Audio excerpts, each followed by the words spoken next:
Hi, good afternoon, everyone.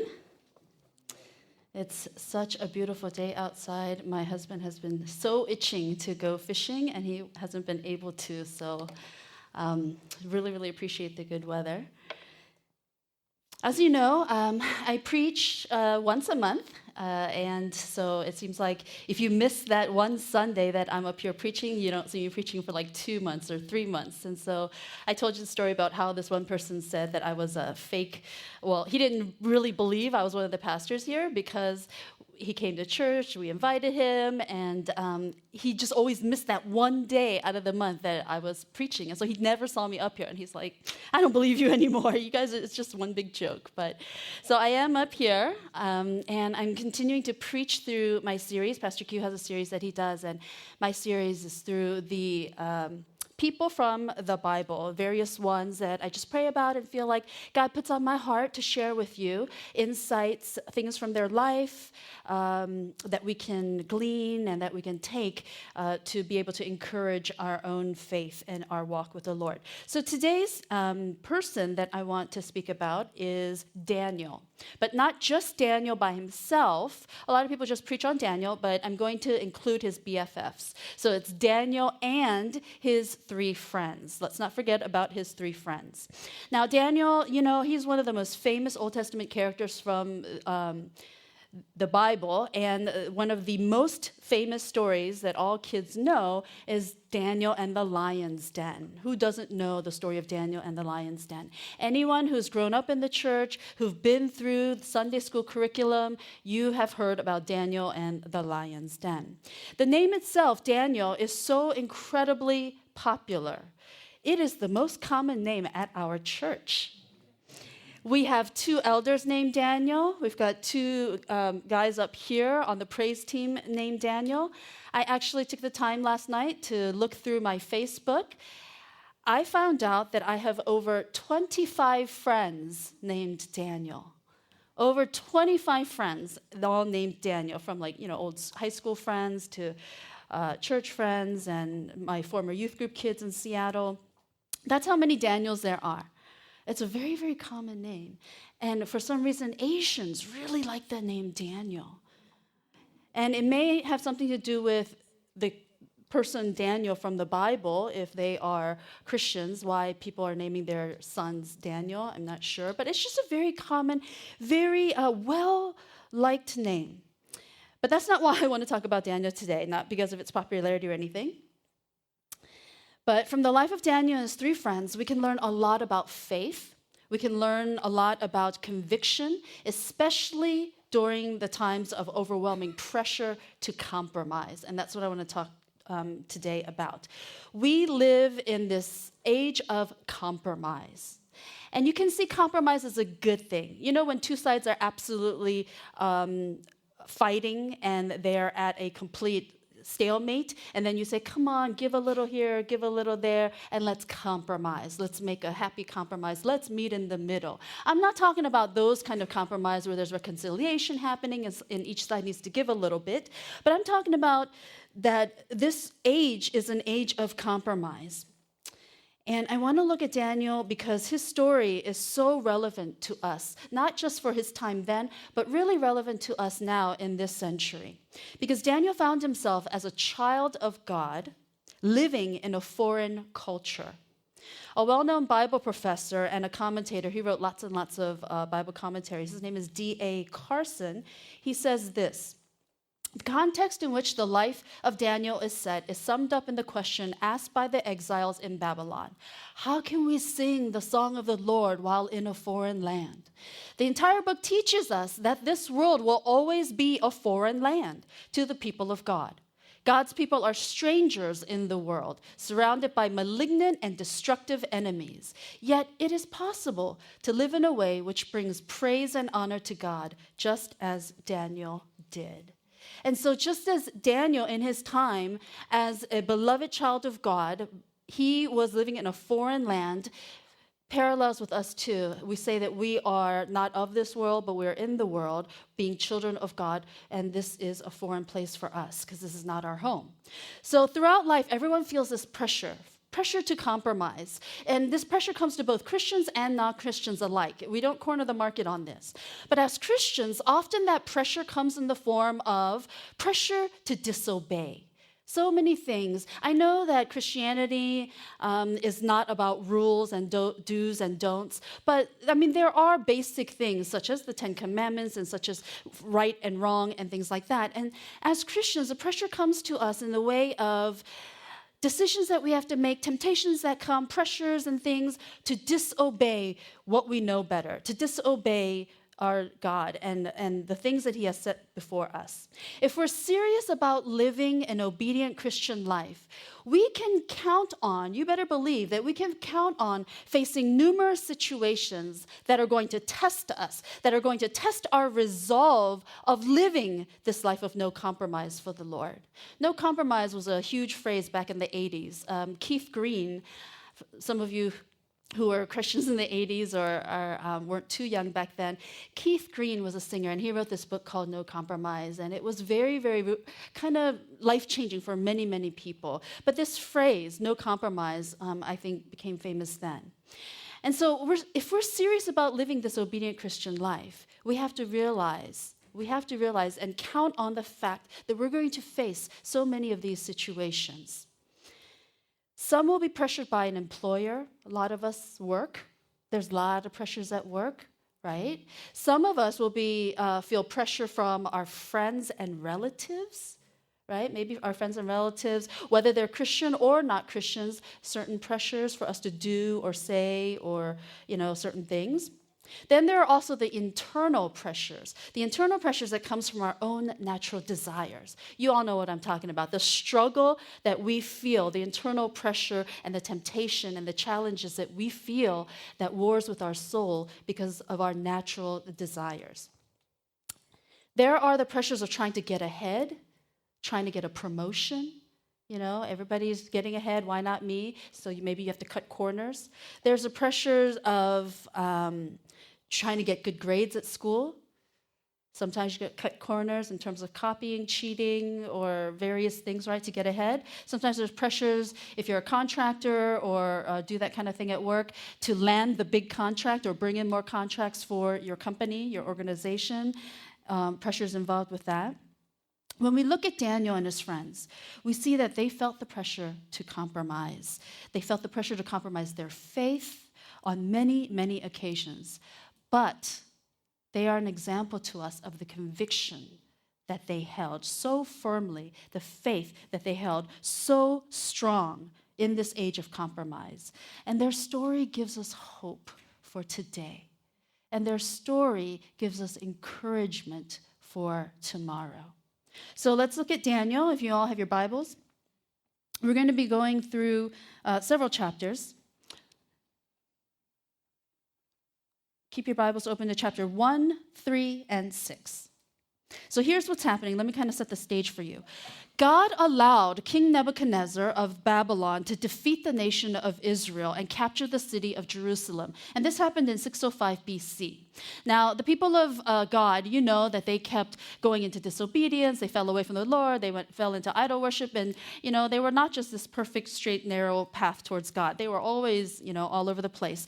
And so this was during one of those times when they were falling away that God allowed King Nebuchadnezzar, pagan king, Babylon, to defeat the nation of Israel, 605 BC. Now, Daniel and some of his friends, they were taken prisoner, and they were transported to Babylon. By the way, trivia question. Anybody know what the modern-day nation that is located in Babylon is today? What country? Yes. Of course you would know. Military man over there. Yes, I was really surprised. I did not know, and was looking it up, and I came across that information. It is modern-day Iraq. So let's look at chapter 1, verses 3 and 4.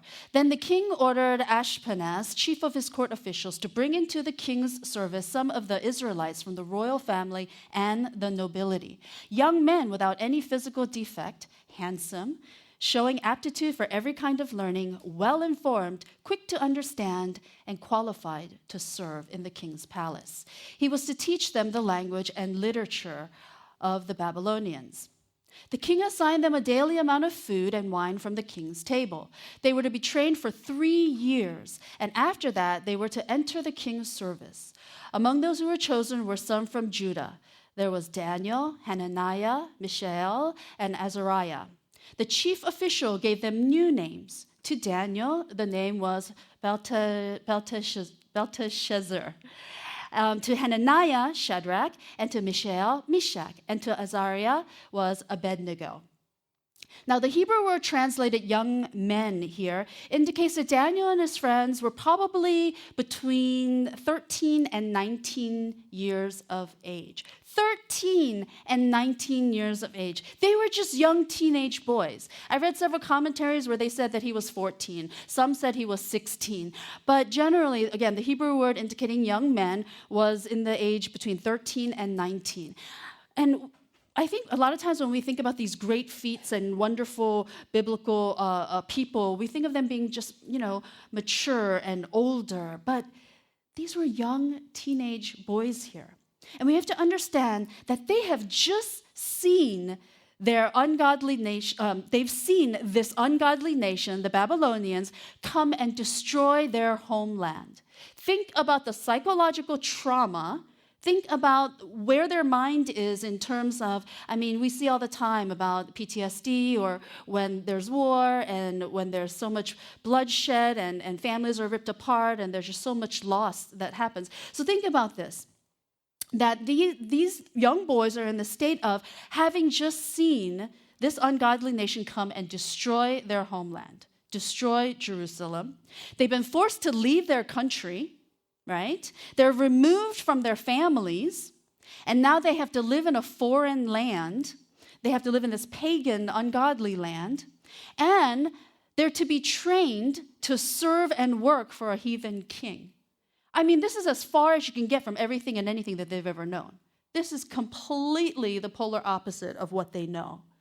And it's in this very environment and in this situation that Daniel and his friends were able to remain faithful to their religious commitment and convictions. They were able to remain faithful to the religious values and obedient to God. You have to wrap your mind around that. These young boys, with all the trauma, with everything that they've seen, what kind of psychological, emotional state they are in. And this is the environment where they shine as having and holding on to their religious convictions and still being obedient.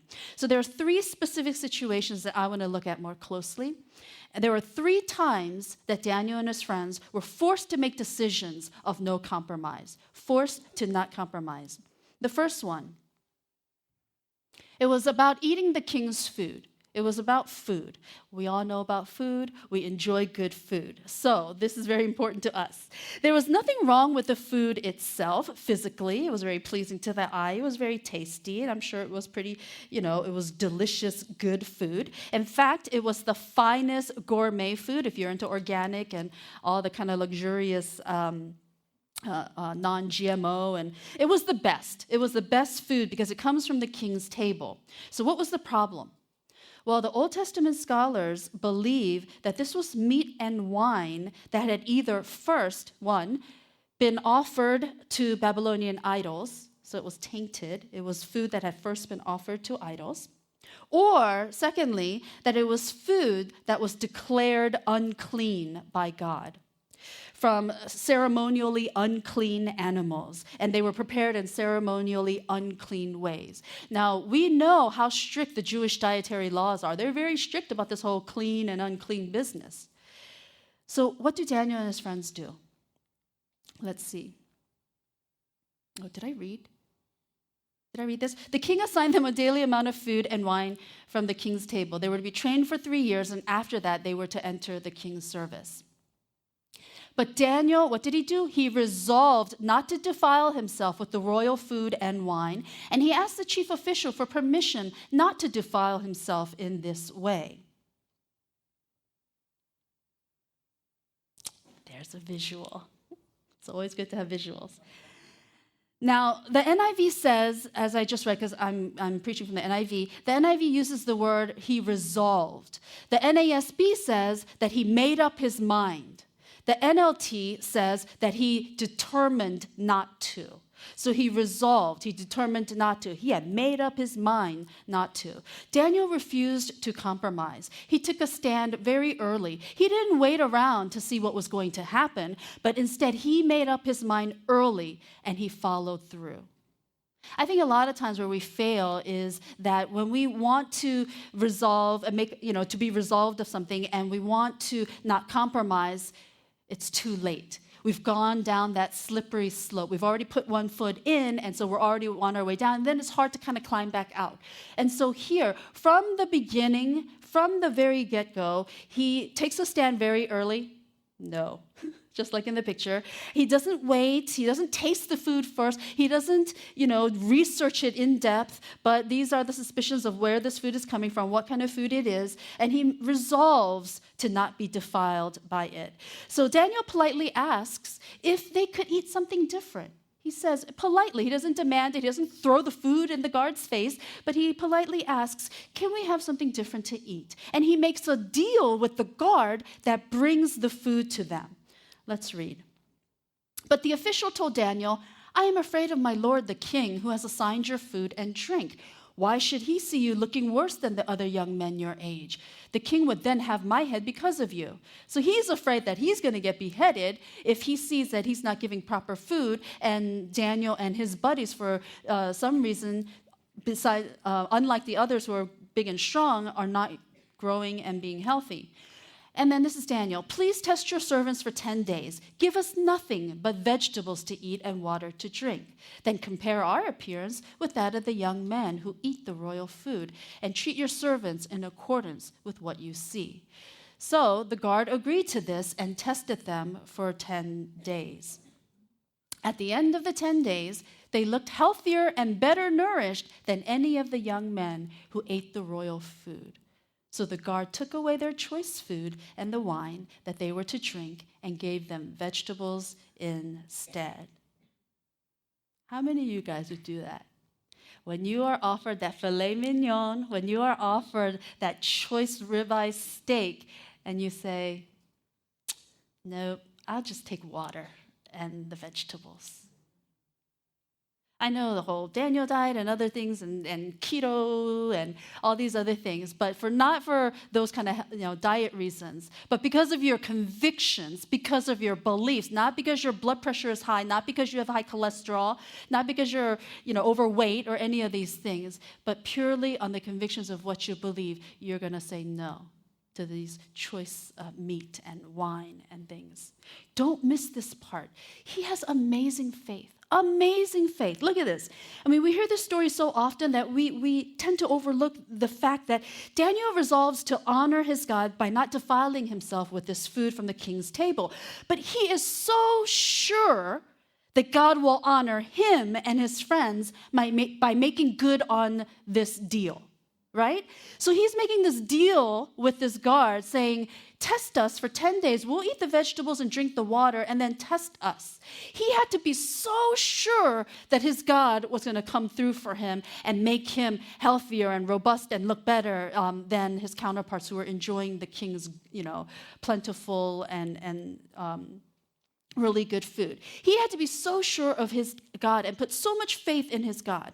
NASB says, verse 15, in this way. This was NIV, but NASB says, at the end of 10 days, their appearance seemed better and they were fatter. They used the word fat. They were fatter than all the youths who had been eating the king's choice food. Now, I know that some of you may be thinking that at the end of the day, this is really kind of trivial. This is kind of a mundane matter. What is the big deal about food? It's not like they're still in Jerusalem having to go to temple and observing all the laws and having to live by all the strict, religious laws. There are no priests around that are trying to make sure that these young boys are keeping up with their strict dietary rules and laws and regulations. There's no priests checking on them. There are no parents around that are making sure over what they can and cannot eat, right? Think of your own kids. Think of your own kids for a second. When you're not around, to say what they can and cannot eat, and your children are offered this, cornucopia of just lavish and amazing, great food, and you're not around, right? Kids will, take of it, right? And think about them at this young age. These are young, healthy, strapping lads. And have you seen young teenage boys eat? My goodness, they can eat a lot. So this goes to show just how faithful and committed Daniel and his friends were. Too often, I think that we let what we think are the little things slide. We compromise on those little things. But we have to take a stand in all the little things in life today. We think that we will not compromise, so if someone comes and holds a gun to my head and says to me, I will shoot you if you don't deny Christ. Or, we make these radical, huge, grandiose, huge scenarios, right? Where we say, no, of course, I will not compromise. I will die for the Lord. I will, lay down my life for the Lord. And, we have all these convictions. And so often we let the little things slide, the little things that we think are insignificant and mundane, the little things in our lives. But I want to say that we have to learn to be faithful in those little things so that when we do face the big thing, we've had practice. We like to think that we are going to be strong and full of conviction and, when the big things come. But I want to encourage us that it does begin with the little things. It does take training. It takes a mindset. And so with the little things, if we are faithful, when we are challenged and hit with the bigger things, we've had practice. And it will be more likely that we will be able to stand firm. Another issue. Second one is worship the king's idol.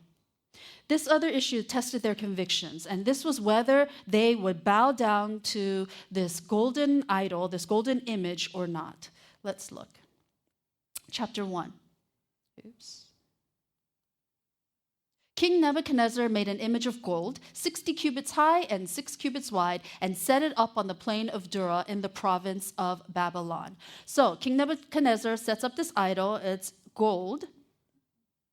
Then the herald loudly proclaimed, nations and peoples of every language, this is what you are commanded to do.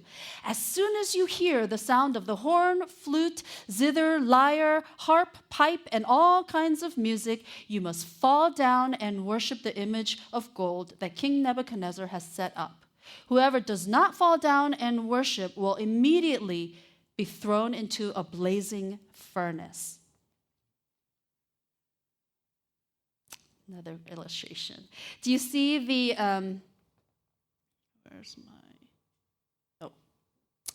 here's the golden image here, and there's the furnace that is smoking right there. And so it's very real before them. They're being able to see this right in front of them. Now, their lives are at risk. This is life or death matter. It's not just about counting calories. It's not just about food. It's not just about, this small matter, but it is a life or death matter. And how do Meshach and Shadrach and Abednego respond? Here, verse 8 and 12. At this time, some astrologers came forward and denounced the Jews. The astrologers were those who were leaders and ones who worked in the palace for King Nebuchadnezzar. But there are some Jews whom you have set over the affairs of the province of Babylon, Shadrach, Meshach, and Abednego, who pay no attention to you, your majesty. They neither serve your gods nor worship the image of gold that you have set up. They refuse to worship the king's golden image. They hold to their convictions to the second commandment. The second commandment being, you shall not make for yourself any idol, nor bow down to it or worship it. That is the second commandment given, part of the 10 Commandments. Even in the face of death, they do not compromise. And then most of you know what happened, the rest of the story. King Nebuchadnezzar is furious, and he orders the three of them to be thrown into the fiery furnace to be burned alive. And this is what they say. Chapter 3, verses 16 through 18. This is what they say to the king. Shadrach, Meshach, and Abednego reply to him, King Nebuchadnezzar, we do not need to defend ourselves before you in this matter. If we're thrown into the blazing furnace, the God we serve is able to deliver us from it, and he will deliver us from your majesty's hand. But even if he does not, we want you to know, Your Majesty, that we will not serve your gods or worship the image of gold that you have set up. So they got thrown in, right? The king was true to his word. He's furious. He, in fact, ramps up the heat, makes it even hotter than normal so that when they're bound up and taken, the soldiers take them near the furnace. You'll read in the Bible is that even the soldiers got burnt up because they got too close to the opening of the furnace. But when the king looks into the furnace, he sees not 3 men, but 4. 24, 25. Weren't there 3 men that we tied up and threw into the fire? They replied, all his leaders, certainly, Your Majesty, that's true. And he said, King Nebuchadnezzar says, look, I see 4 men walking around in the fire, unbound and unharmed. And the 4th looks like a son of the gods. See this picture. He looks in and he says, but wait a minute. Wasn't it 3 of them that we threw in there? How come I see 4 now? The king told them to come out, and everyone that saw them saw that they were perfectly fine. There were no burns, no singed hair, no scorched robes. Not even the smell of smoke was on them at all. Not at all. And because King Nebuchadnezzar witnessed their faith and he witnessed this miracle, he declares in verse 28, King Nebuchadnezzar said, praise be to the God of Shadrach, Meshach, and Abednego, who has sent his angel and rescued his servants. They trusted him and defied the king's, my commands, and they were willing to give up their lives rather than serve or worship any god except their own God.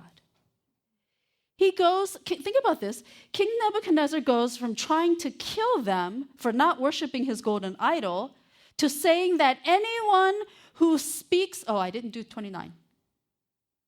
Therefore, I decree that the people of any nation or language who say anything against the God of Shadrach, Meshach, and Abednego be cut into pieces and their houses be turned into piles of rubble, for no other God can save in this way. This is amazing. You guys have to understand. He goes from trying to kill them for not worshiping his golden image, his golden idol, to saying that anyone who speaks against their God, against Shadrach, Meshach, and Abednego's God, he will have them cut into pieces. This is amazing. The complete turnaround, right? Now we're getting to the final, most famous incident regarding the conviction and no compromise of Daniel. Yes, the famous lion's den, okay? So Daniel is no longer a young man, and he is under a different king. I don't know if you realize, there are some pictures and illustrations that still show Daniel as this young little, teenage boy thrown into the lion's den. That's not true.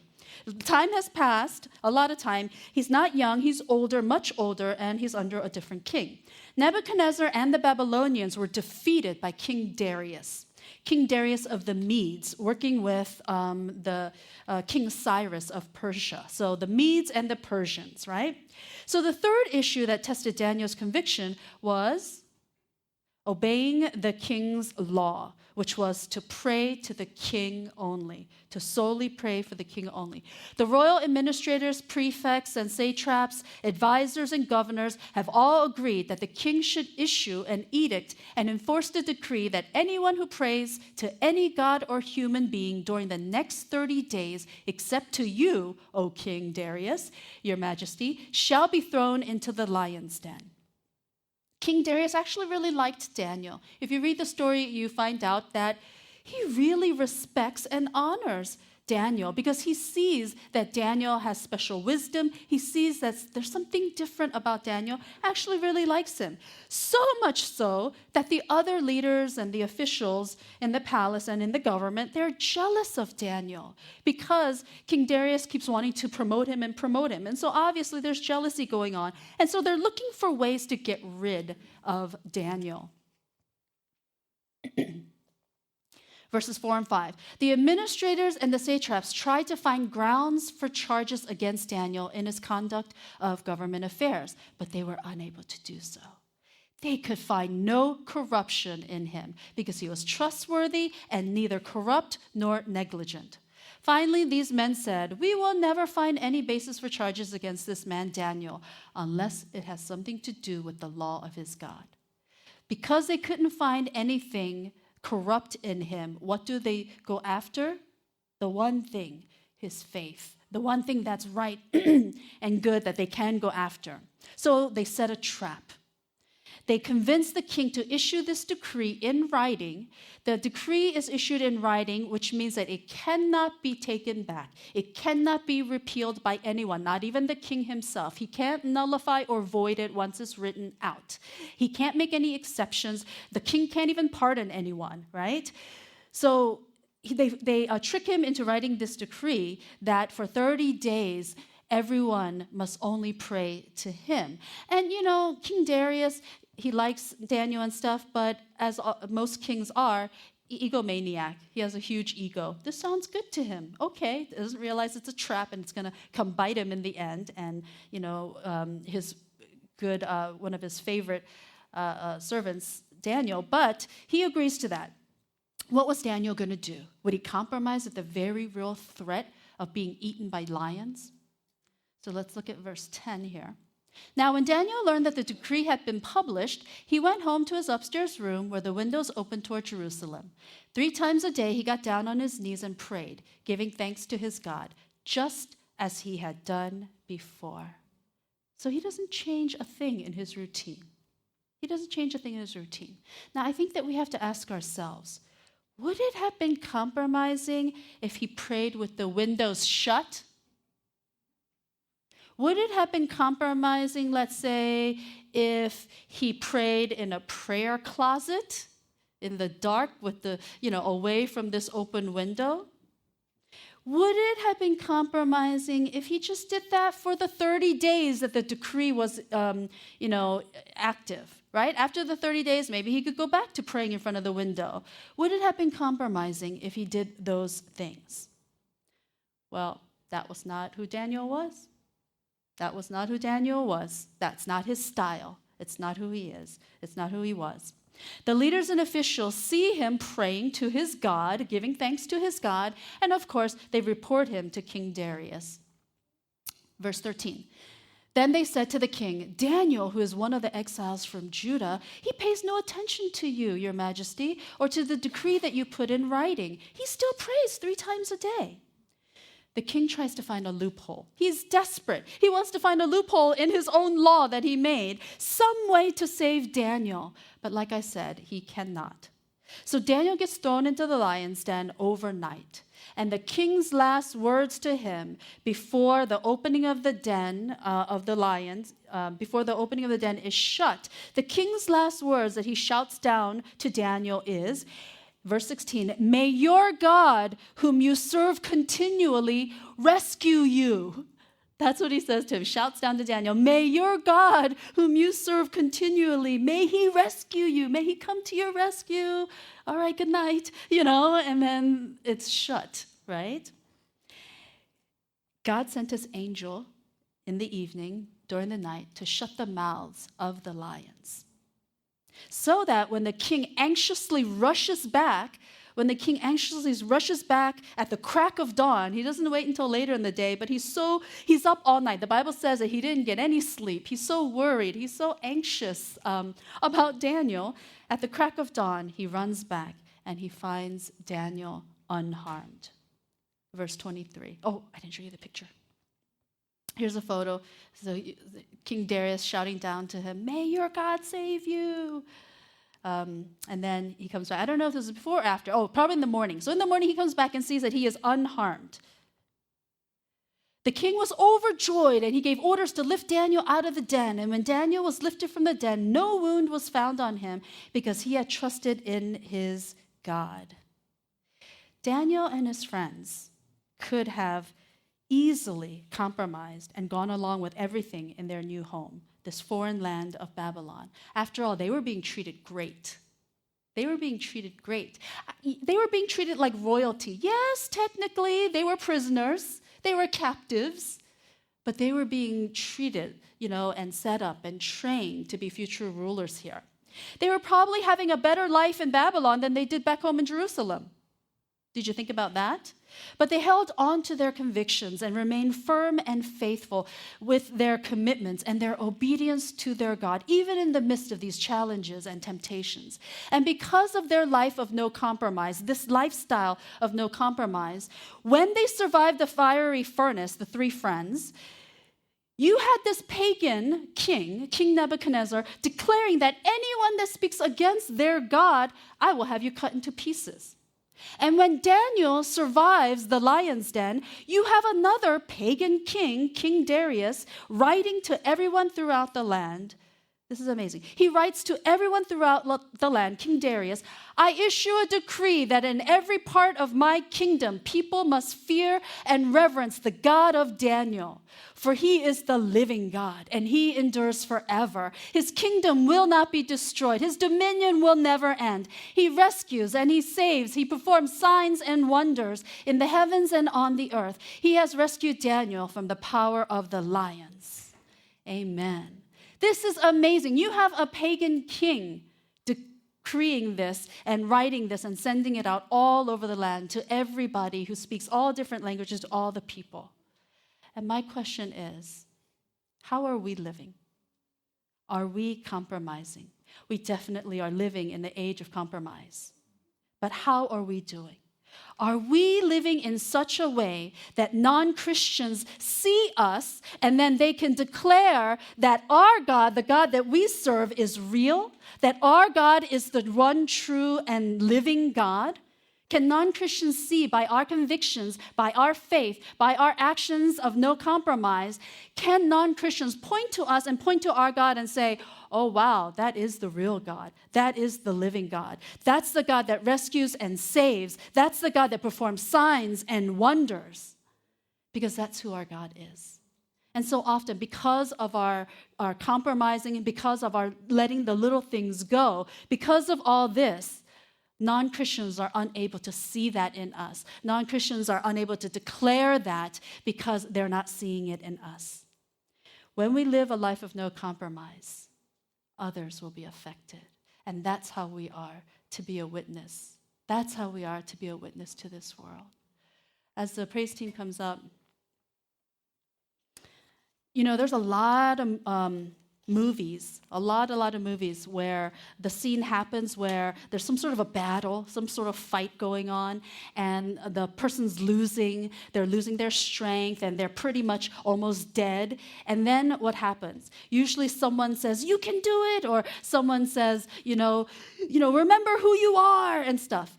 So that happened in, I think, this movie called The Cinderella Man. I didn't watch it, but I was reading a synopsis about it.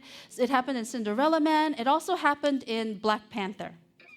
Black Panther, really good movie. So you know that scene when it's Challenge Day and M'Baku of the Jabari tribe, they come and they challenge for the throne of Wakanda. They challenge for the rights to be Black Panther. Now, they're fighting and fighting, and then he is losing, okay? T'Challa is losing, and his mother says to him, show him who you are, right? And then he gets speared in the chest. And then what does he say? He says, I am Prince T'Challa, son of King T'Chaka, right? And from saying that, he gains strength, and he comes and, he ends up winning, right?